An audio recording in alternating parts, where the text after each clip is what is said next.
name's Patrick Rohrback. I'm going to be starting a new YouTube channel of building model airplanes. It's going to cover jet builds, prop job builds. We're going to be doing some flying. It should be a fun remote control channel to be on, so I'm super excited.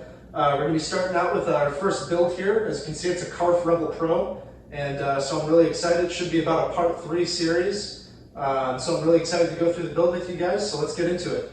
Alrighty, so as you can see, like I said, we got the CARF REBEL Pro.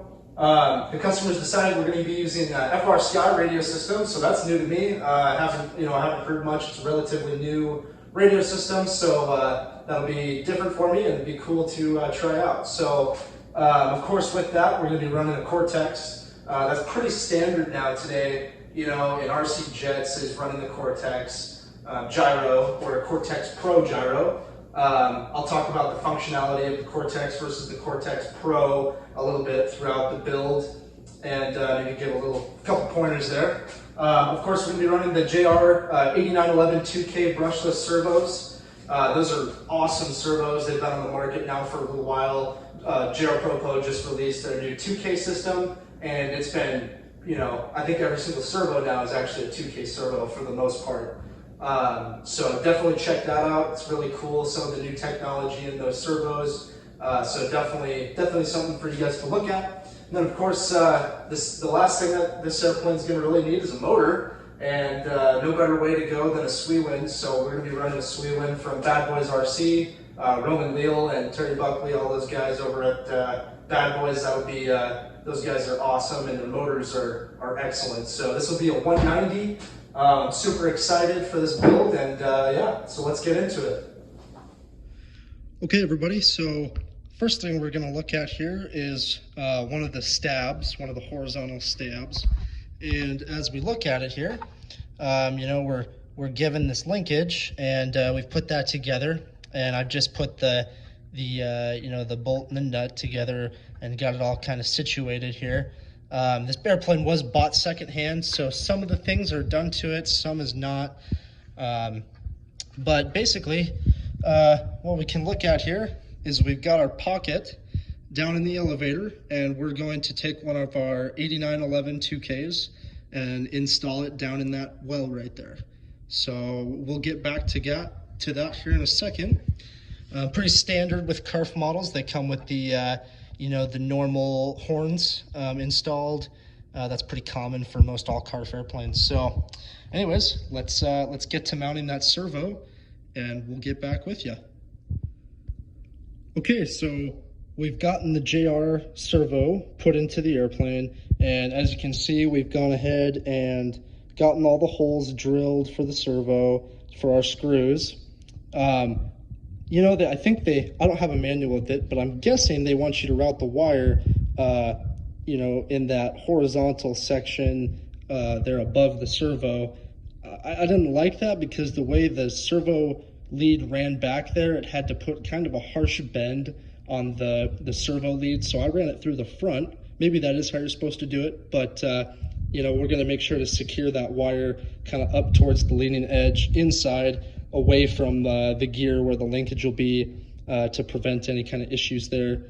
We'll get the screws in the servo, and she should be good to go. Okay, so we have the servo fully installed. We got the screws in, and it's going to be holding pretty good and tight in there. We're going to get that wire all cleaned up, and the other side is going to be the exact same. So we'll get to do the other side, and we'll move on to the wings. Okay, so we're going to start on the wing here. As you can see, it's pretty open in there. You can see we got the section down below. Let's see if I can drop it in. There we go. You can see right here, that's where our flap servo is going to go. There's the linkage already ran. Here is where our Electron ER50s are going to sit. These look to be very nice, robust gear. I'm excited about these. These just slide in very easily and sit in place just like so. I've got the holes already set, so the gear go in. We got a nice clean fit here, and then of course the cover plate that will go over and be held in, and that's going to be our look. So that looks really good. I'm pleased with the fit of that. I'm going to pull this gear back out of here now. And we have another couple servos here that we need to mount. We can see the aileron pocket right there. So we're going to have a servo there. And then we're going to have another servo like I showed earlier here a second ago in the flap section. And so I will get to work on that. One more thing here, we've got our leads ran all into a easy connect clip, and that'll be really good. Got them all situated, and yeah, so we got the electron, we got the aileron, and then the flap right there. So this should work good. We've mounted on the airplane the quick connector right here.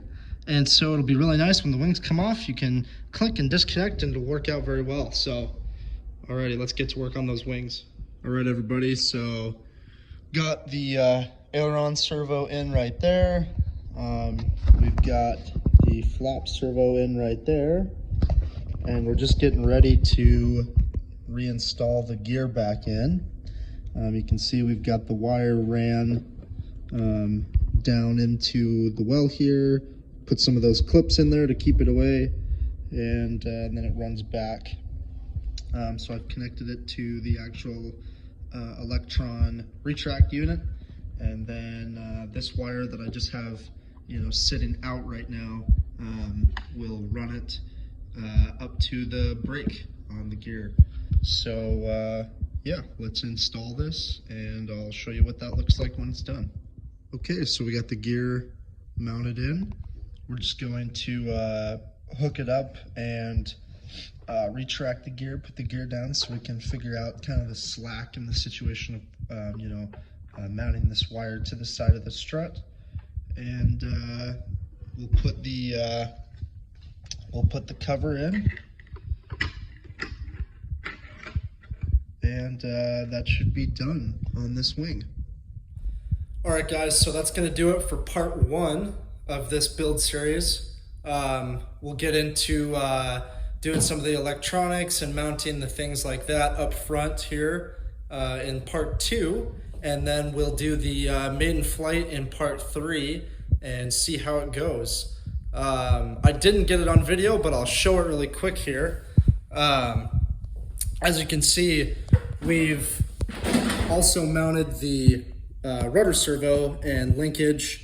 And one detail that I'm not sure if this is normal on all the CARF Rebel Pros is the vertical is just held in with one screw right here in the front, and there's a carbon fiber tube in the back here that just slides down into the fuselage, and it relies solely on this screw to hold basically the entire vertical on. And then the carbon fiber tube is supposed to keep this rigid enough. I didn't like that as much. I didn't think it would probably be maybe up to par or standard with keeping the slack and play in the vertical down to a minimum. So what we did is we drilled through the carbon fiber tube and added an 832 bolt. So now that goes through, and boy, it did make quite a difference in, how strong this vertical feels and how tight it is to the fuselage. So really impressed with the fit of everything so far. Like I said, I'll get into doing some of the programming and adding the electronics in on the board that's kind of right here in the airplane. And that'll be in part 2. So be looking for that video. That'll be probably, I'm gonna guess here, probably 2 or 3 days after this video is posted to look for that. And then we'll get to doing the maiden on it, and it'll be awesome. So looking forward to flying this one and getting this one off to the customers. So it should be a good time. So thanks for watching for this part 1 video, and stay tuned for what's to come next.